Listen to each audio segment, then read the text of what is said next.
السلام علیکم dear students. آج کا لیکچر فرانسس بیکن کے بارے میں ہے.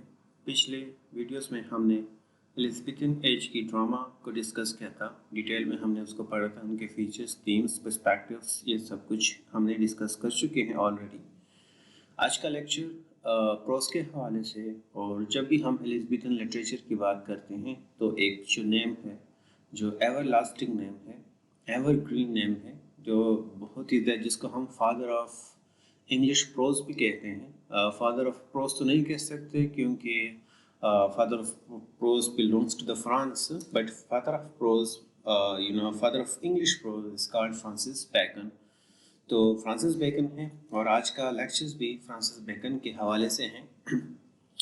فرانسس بیکن کی جو برتھ ہے وہ 1561 میں ہوتی ہے، اور اس کی his life ends in 1626. So Francis Bacon ایک بہت ہی زیادہ ایک انفلوئنشل رائٹر تھا، ایک انفلوئنشل فگر تھا ان انگلش لٹریچر میں. اور وہ 16 سینچری کا ہم اس کو فلاسفر بھی کہہ سکتے ہیں. Let me right it here. ہم اس کو فلاسفر بھی کہہ سکتے ہیں، اس کے علاوہ ہم اس کو اسٹیٹمنٹ بھی کہہ سکتے ہیں. ہی was also a statement, a great statement and statesman. وہ بھی ہے، وہ بھی تھا. اور اس کے علاوہ ہم اس کو سائنٹسٹ بھی کہہ سکتے ہیں کہ he was not only statesman, philosopher, بلکہ actually he was also a scientist. And اس کے علاوہ ہی واز این ایتھیسٹ، تو ہم اس کو بھی کہہ سکتے ہیں ایتھیسٹ. اور جسٹ لائک اے شیکسپیئر، کیونکہ شیکسپیئر کی جو تھیمز تھیں وہ بہت ہی زیادہ تھیں. اس نے تقریباً ہر ایک ٹاپک پہ بات کی تھی شیکسپیئر نے.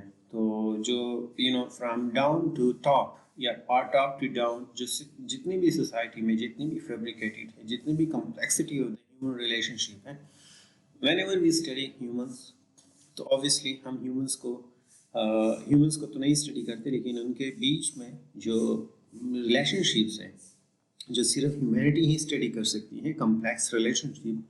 اور وہاں سے جتنی بھی چیزیں ہمارے پاس نکل آتی ہیں، چاہے وہ ایلیمنٹ آف دا لو ہو یا ایلیمنٹ آف دا ہیٹ ہو، بیٹریل ہو، کنسیٹ ہو، ڈیسیونگ ہو، ڈسیپشنس ہو، آنیسٹی ہو، پریجڈس ہو، گریڈ. تو یہ جتنی بھی ساری چیزیں ہیں جو کمپلیکس ریلیشن شپ میں آتی ہیں، فرینڈشپ ہے، اس کے علاوہ اسٹڈیز ہیں، بہت ساری چیزیں ہیں. تو یہ ایک بہت ہی بڑی رینج میں فرانسس بیکن نے بھی ان ساری چیزوں پر بات کی ہیں. کیونکہ فرانسس بیکن بھی جو تھا وہ بہت ہی جانا مانا ایک لٹریری فگر تھا اپنے دور کا، اور وہ اپنے کام کے لیے پہچانا جاتا تھا کیونکہ اس کی جو کنٹریبیوشن تھی to the development of the scientific method and for his essays which are considered among the finest example of English prose writing. Bacon's literary work played a very crucial role in shaping the intellectual landscape of his time, and it not only for his time, it goes beyond his time. So اس کے علاوہ اس نے Francis bacon نے جو کام کیا تھا، جو scientific work تھا، جو امپیریکل ورک تھا، جو وہ ایک اپنا ایک الگ میتھڈ تھا، اس پر ہم بات کریں گے. لیکن فی الحال ہم بیکن جو ہے اٹ سیلف، اس پر ہم فوکس کریں گے کہ بیکن کی جو خود اپنی جو ایمفسس تھی، وہ امپورٹنس آف یہاں پر میں لکھ لیتا ہوں کہ بیکن کی جو ایمفسس تھی وہ کس چیز پر تھی. وہ actually the emphasis of Bacon کی جو ایمفسس تھی وہ چند چیزوں پر تھی. ایک تو ریزن کو وہ فوکس کر رہا تھا، سیکنڈلی وہ آبزرویشن پر اس نے بات کی تھی، آبزرویشن کو وہ ایمفسس فوکس کر رہا تھا. آبزرویشن، اب یہاں پر آپ لوگوں نے اتنا کرنا ہے کیونکہ میری ٹائپنگ سپیڈ اتنی ٹھیک نہیں ہے، تو یہاں پر بار بار mistakes just because of the putting the wrong key on دا کی بورڈس، اس کی وجہ سے آ رہی ہیں یہاں پر. سو آبزرویشن، تو اس کی جو آبزرویشن تھی وہ بھی یہاں تھی. اینڈ اس کے علاوہ امپیریسزم